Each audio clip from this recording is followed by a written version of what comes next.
उसे लागू करने की जो प्रक्रिया है वह विधि द्वारा स्थापित प्रक्रिया कहलाती है। यह विधि भारत और जापान में लागू होती है। चूंकि इस विधि के अंतर्गत संसद से ऊपर संविधान है, जब कोई विधि बन गई वो लागू होगी, कार्यपालिका उसको लागू करेगी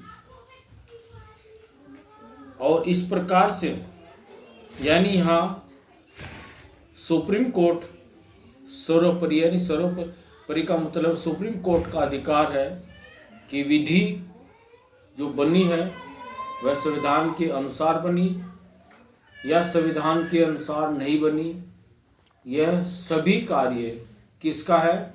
यह सुप्रीम कोर्ट का है।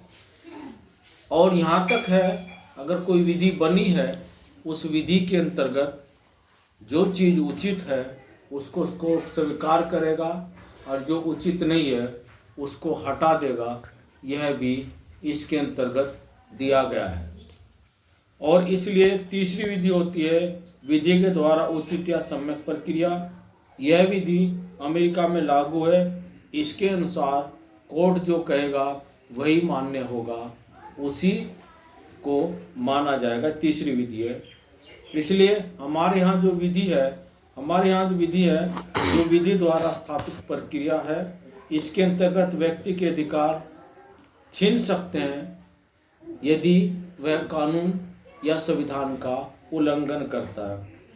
यदि कोई व्यक्ति दूसरे व्यक्तियों का, अन्य को व्यक्ति का मर्डर करता है तो उस व्यक्ति को भारत का संविधान जीने या जीवित रहने का अधिकार नहीं देता है, क्योंकि वह अपराधी है, उसने काफ़ी लोगों का शोषण किया है, इसलिए यह नियम बनाया गया और इसी के अंतर्गत भारतीय प्रक्रिया चलती है।